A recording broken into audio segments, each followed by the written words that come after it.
Chapter 6, Thermal Expansion. Now, consider these common experiences. If you had a container with a tightly held lid, when you place it in hot water, the lid opens much more easily.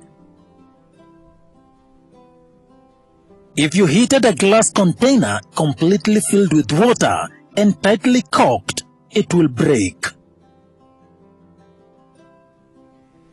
If you rubbed your hands on a flask with a capillary tube inverted in water, the level of water in the capillary drops. All these incidents are due to an increase in the volume of matter when subjected to heat. It is called thermal expansion. Expansion due to heat changes. All substances expand when heated. The lid opened easily because it expanded on heating and hence loosening the grip on the container. The glass jar cracked because the water inside expanded and thus exerted pressure on the gas jar. The liquid level dropped because the gas inside the flask expanded due to heat from the hands, thereby requiring more space. The opposite of expansion is contraction, and it occurs when substances lose heat. When the hand is withdrawn, after some time, the water in the tube rises because the gas contracted and thus took less space. Let's start with expansion in solids.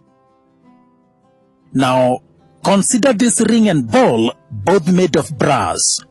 The diameter of the ball is just slightly smaller than that of the hole in the ring.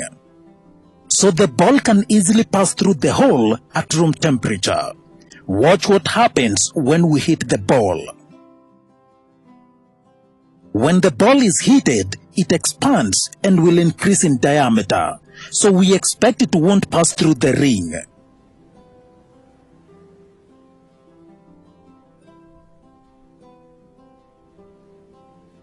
And sure enough, it cannot pass through.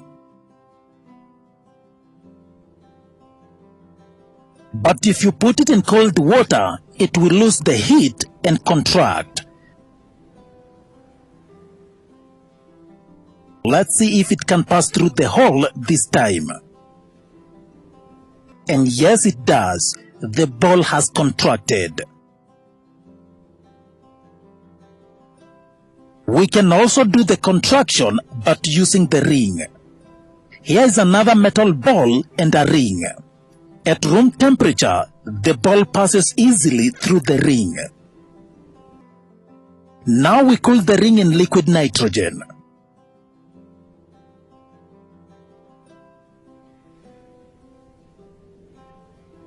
The ball won't pass through.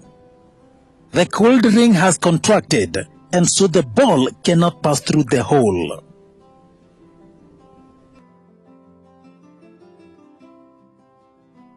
When solids are heated, they increase in all dimensions, including length. Consider this metal bar and a gauge on your screen. The two are made such that the bar fits precisely in the gauge. Now we take the bar out and heat it for some time.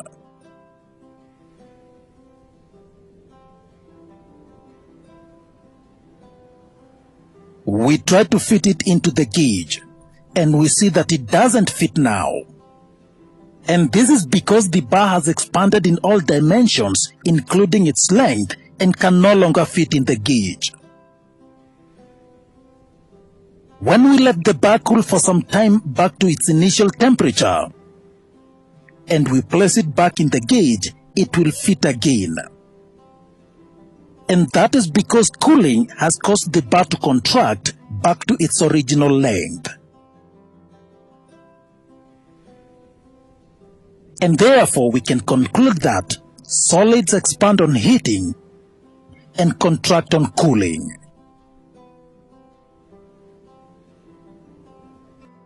Next, measuring expansion in solids.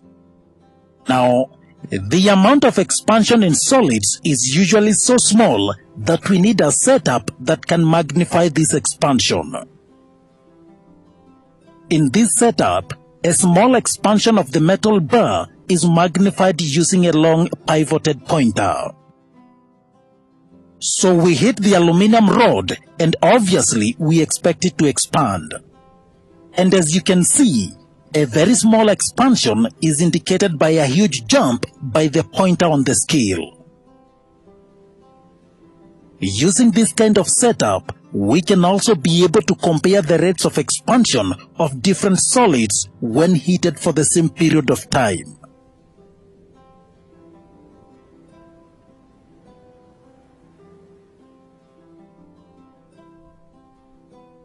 Next, we look at the force due to expansion and contraction. As metals expand and contract, very strong forces are generated due to the heating and cooling. Consider this thick metal bar resting on a frame. Insert a cast iron pin through the hole on one end. Heat the bar for about 10 minutes.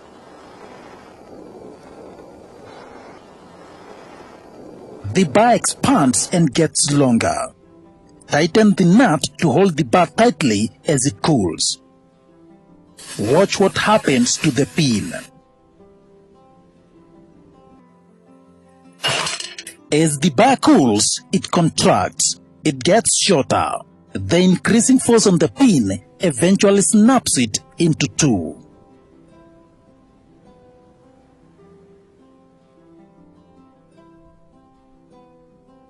Next, we talk about linear expansivity.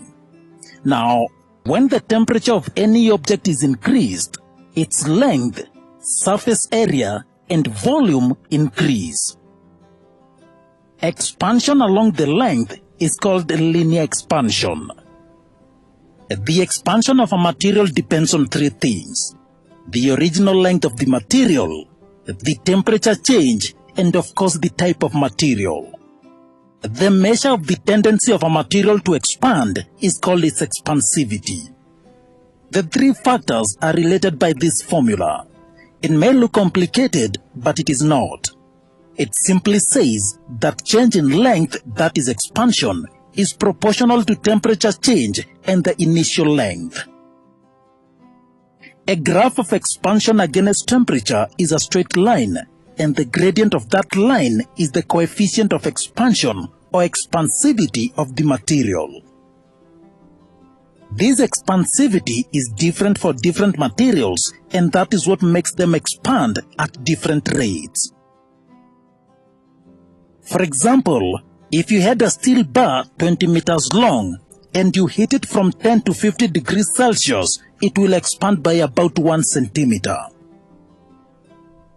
A same-size concrete beam will expand by the same amount.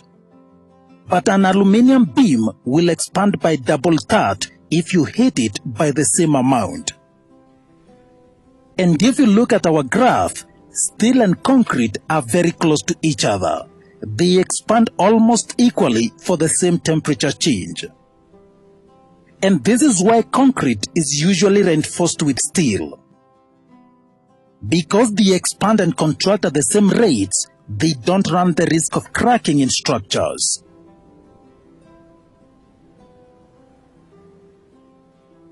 Finally, we look at the applications of expansion in solids. And we start with the bimetallic strip. Now, if two metals of different linear expansivity are riveted together, they form a bimetallic strip. For example, aluminum and copper. Aluminum expands more than copper. So if the strip is heated, aluminum will be longer than copper, forcing the bimetallic strip to bend upwards. Bimetallic strips are used, for example, in fire alarms and also in air conditioners. In this fire alarm, the bimetallic strip acts as the switch. The yellow metal expands more than the blue one. So when heated by, say, fire, the bimetallic strip bends towards the blue side and closes the circuit, causing the fire alarm to go off. When cooled, the strip regains its form and the alarm goes out.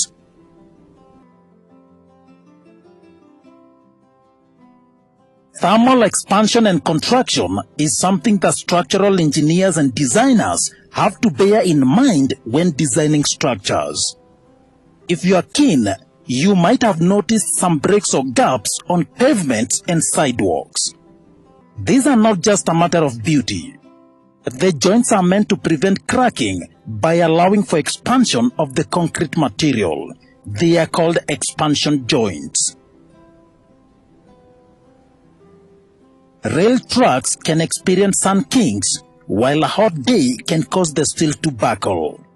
To avoid these, expansion joints are left between the railway lines to allow for expansion. The rails can contract and expand without damaging the tracks. A more modern method of accommodating expansion and contraction in railway lines is to taper the ends of the rail so that they overlap. Bridges made of steel and concrete are built with gaps called expansion gaps to allow for movement when the steel and concrete expands. In some cases, rollers are placed on one end of the gap to ease the movement. Rivets used to hold metal pieces together are fitted and hammered when hot.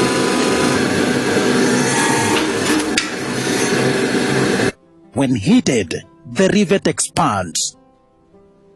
It is then inserted in a hole through the two plates and hammered to create a second head. When the rivet cools down, it contracts and pulls the two plates together, holding them more tightly.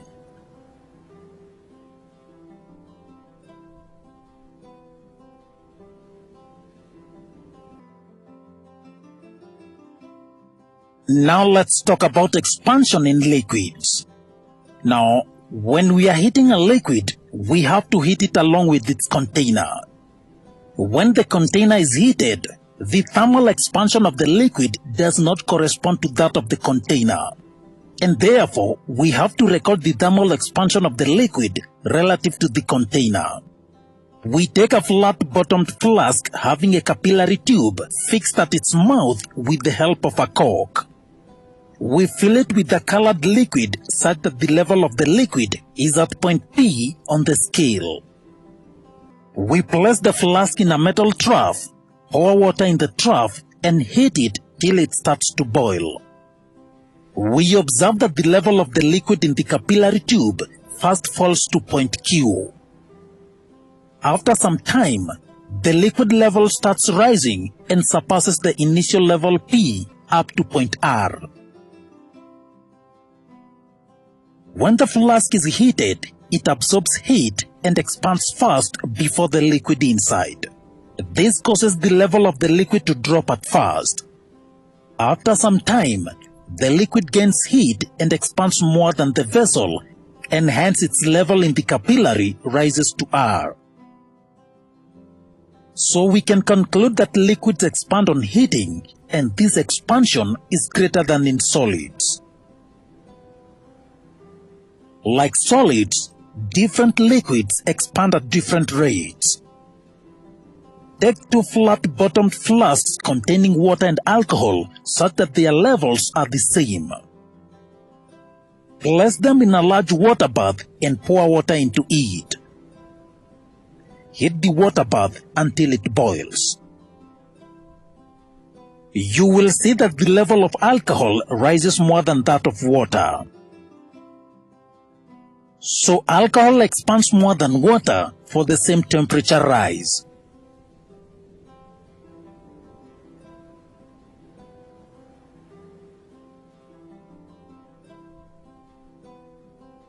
Next, we talk about the anomalous expansion of water. Now, whereas we've seen that substances expand on heating and contract on cooling, water shows an unusual behavior when heated between 0 and 4 degrees Celsius. At 0 degrees Celsius, all the ice has melted into liquid water. This melting is usually accompanied by contraction.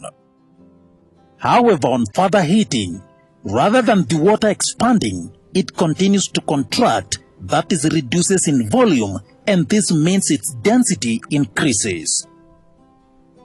This contraction continues up to 4 degrees Celsius. Above 4 degrees Celsius, water now expands normally with increasing temperature. This unusual contraction of water with increasing temperature between 0 to 4 degrees Celsius is called the anomalous expansion of water. Because the volume is minimal at 4 degrees Celsius, it means a given mass of water has maximum density at 4 degrees Celsius.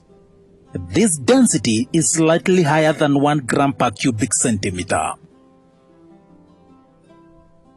We see the effects of this anomalous expansion every day. For instance, this behavior of water plays an important role in the survival of aquatic animals and plants in cold regions. During winter, as the temperature of water decreases, water at the surface of lakes, rivers and seas starts contracting. That means its volume decreases, its density increases, and thus it sinks to the bottom. This process continues until the temperature of all the water falls to 4 degrees Celsius. As the water at the surface cools to below 4 degrees Celsius, it expands instead of contracting, and hence its density decreases due to increase in volume. As a result, it becomes lighter than the rest of the water and remains at the surface of the lake. The temperature of this water goes on to decrease to 0 degrees Celsius and is finally converted to ice. As ice is a bad conductor of heat, water below the surface remains at 4 degrees Celsius. This enables the fish and other aquatic animals to remain alive in this water.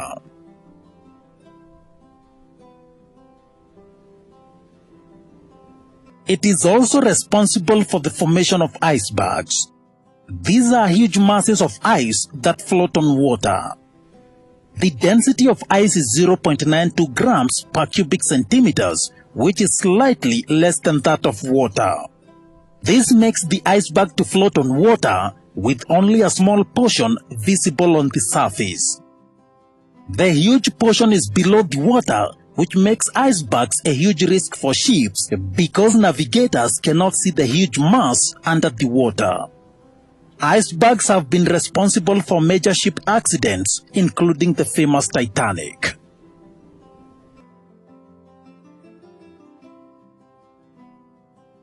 This peculiar expansion and contraction of water is also responsible for weathering of rocks in a process called freeze-thaw action. It mostly occurs high up in the mountains or cold areas where there is high precipitation. During the day, water seeps into cracks in the rocks. At night, if temperatures fall below freezing point, the water in the cracks freezes and expands, putting pressure on the rocks. At daytime, the ice thaws and contracts. Over time, the freeze and thaw cycle continues to occur, weakening the rock and eventually forces the pieces to break off. These broken rocks form what we call scree at the base of a mountain.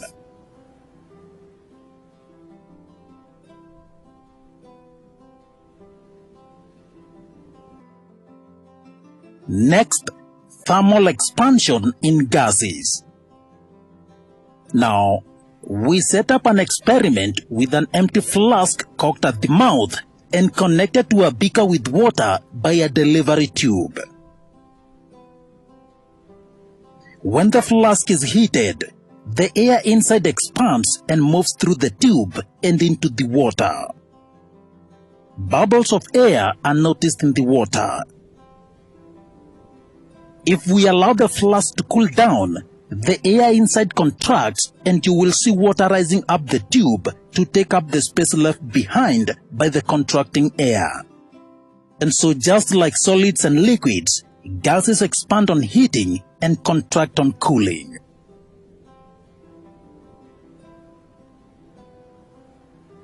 And so, what is the molecular explanation of expansion?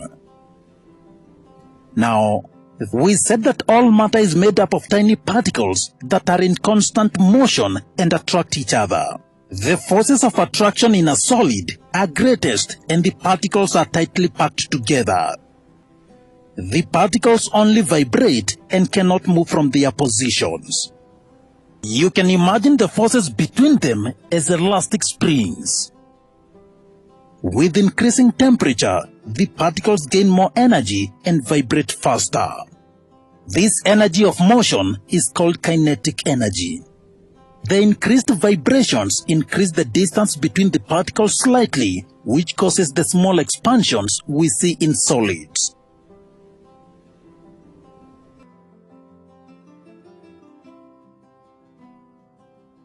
Particles in liquids are loosely held by the forces of attraction and are randomly arranged. They are more mobile than in solids. The attraction forces are stronger than in gases, but not as much as in solids. In gases, the particles move randomly because there is almost no attraction forces between them. With increase in temperature, the particles gain more kinetic energy and move even faster. This increases the spaces between them even further, resulting in increased volume.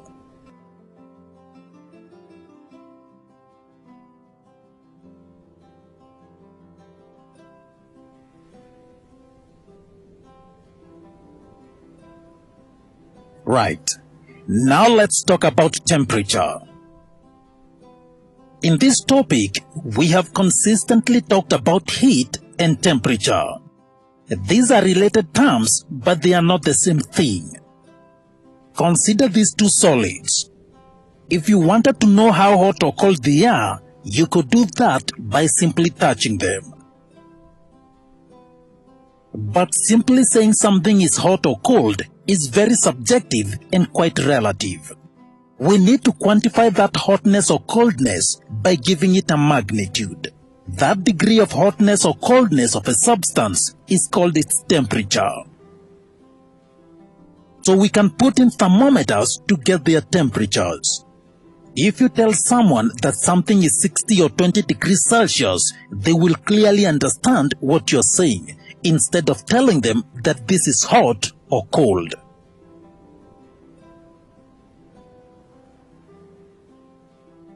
Temperature is a basic physical quantity and its SI unit is Kelvin. But Kelvin is usually common amongst the scientific communities. In most of everyday cases, you will hear people talk about degrees Celsius or degrees centigrade. Luckily, these two scales have a relation and we can easily interconvert from one to the other. 0 Kelvin corresponds to negative 273 degrees Celsius. And so to convert temperature from Kelvin to degrees Celsius, we subtract 273. For example, 400 Kelvin is equal to 400 minus 273, which is 127 degrees Celsius. And to convert from degrees Celsius to Kelvin, we add 273. So 25 degrees Celsius is equal to 25 plus 273, that is equal to 298 Kelvin. However, it is important to note that the size of a degree on the Kelvin scale is identical to the size of a degree on the Celsius scale.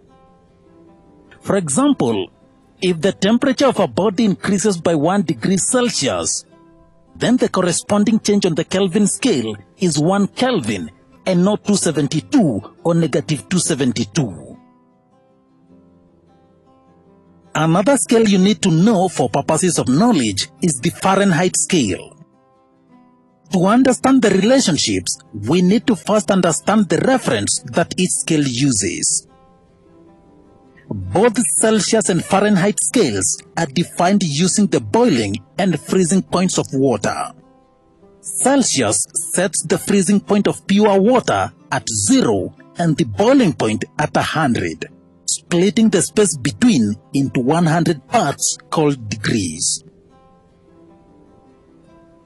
Fahrenheit sets the 0 as the freezing point of brine, which is a salt solution. That puts the freezing point of pure water at 32 and boiling point at 212, splitting up the space between them into 180 degrees. It means that Fahrenheit climbs 180 degrees in the same space that Celsius climbs 100 degrees. That gives 9/5. This means that Fahrenheit climbs at 9/5 the rate of Celsius temperatures. But there is also a 32 degrees discrepancy in where these two segments begin, and this too has to be accounted for. So these are the two equations for the interconversion between the two scales. And so 25 degrees Celsius will be equal to 9/5 times 25, and then we add the answer to 32. And that will give us 77 degrees Fahrenheit. And 50 degrees Fahrenheit will be equal to 50 minus 32, and then we multiply the answer by 5/9, and that will give us 10 degrees Celsius.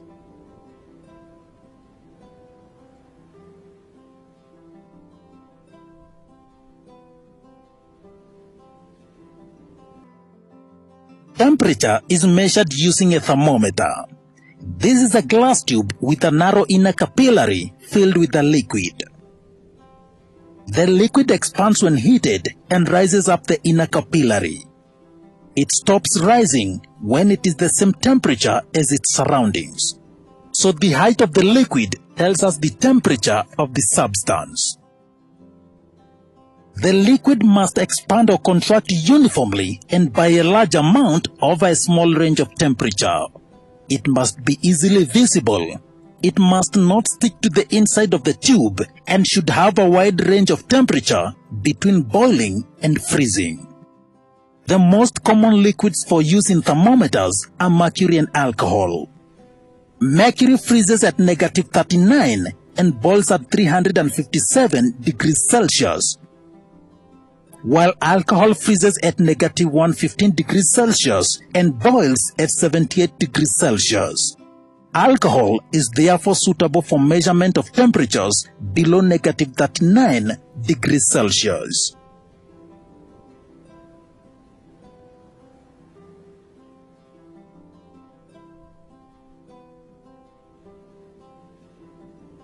Next, calibration of the thermometer.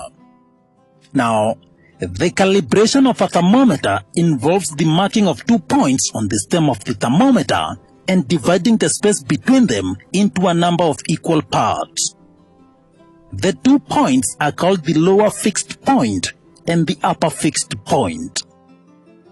The freezing point of water at sea level is the lower fixed point or ice point, and the boiling point of pure water at sea level is the upper fixed point or the steam point. To mark the lower fixed point, the thermometer to be calibrated is placed in a funnel filled with crushed ice. The bulb of the thermometer is completely immersed in the ice. A beaker below the funnel collects the melting water. The level of the mercury in the capillary drops due to contraction. After some time, it stops contracting and the mercury meniscus remains stationary. This indicates that the ice is melting. The position of the meniscus is marked on the stem of the thermometer. That point is marked as 0 degrees Celsius and gives the lower fixed point.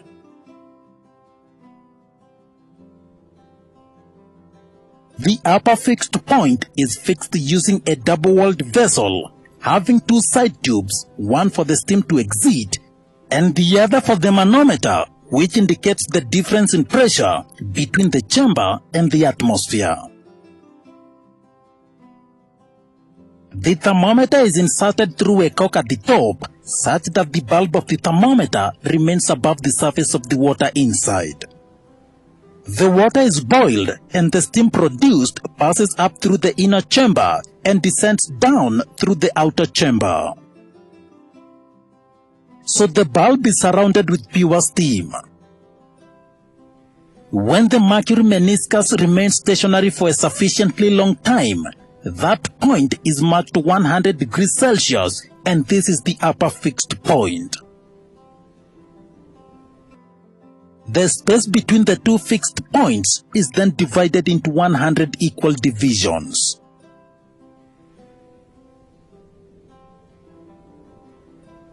Finally, types of thermometers.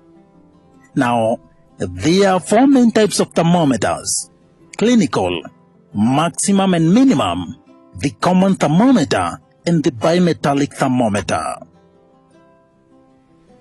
This is a clinical thermometer. It is mostly used by doctors and physicians to measure human body temperature. The temperature range is about 35 to 43 degrees Celsius, which is within the normal human body temperature of 37 degrees Celsius. The liquid expands and contracts along the capillary bore. The tube has a constriction just below the bulb. When the thermometer is used to take the temperature of a patient, the mercury expands, forcing its way past the constriction. When the thermometer is withdrawn, the mercury in the bulb cools and contracts, breaking the mercury thread at the constriction. The mercury beyond the constriction stays in the tube, showing the body temperature. After the thermometer has been read, the mercury is returned to the bulb by a simple flake.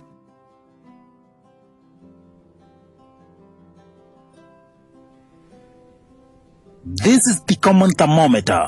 In structure, it looks like a clinical thermometer. The bulb carries the liquid in the thermometer. It has a thin glass wall for effective heat transmission between the liquid inside and the body whose temperature is to be taken. The capillary bore is narrow for high degree of accuracy. The glass stem is a thick glass wall surrounding the capillary bore. It also serves as magnifying glass for easy reading of the scale.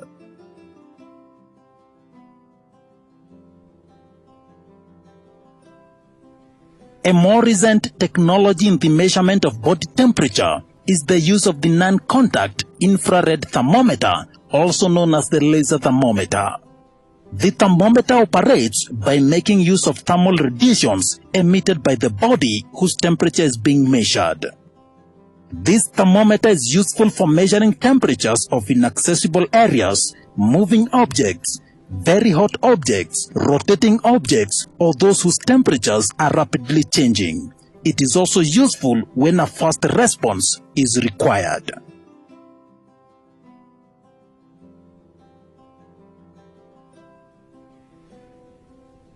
The 6 maximum and minimum thermometer is a special thermometer that is used to record the minimum and maximum temperatures reached in an area during a specified period, for example 24 hours. When it becomes hot, the alcohol in bulb A expands to push the mercury up the right side of the U-tube. The mercury therefore pushes the steel index C upwards. The steel index has a spring which holds it in position in the glass tube. When the temperature falls, the alcohol in bulb A contracts and the mercury is pulled back, rising up the left side of the U-tube.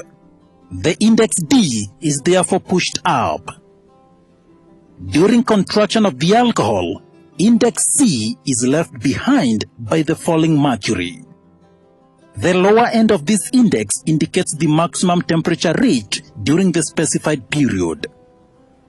The minimum temperature is read from the lower end of index D. To reset the thermometer, a magnet is used to return the steel indices to the mercury surfaces.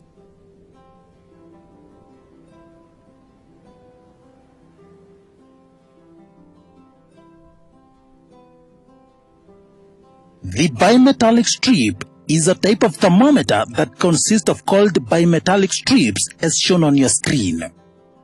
One end of the spiral is fixed while a pointer is attached to the other. An increase in temperature causes the spiral to curl in a clockwise direction, forcing the pointer to move over the calibrated scale. The curling is due to an equal expansion of the metals in the bimetallic strip.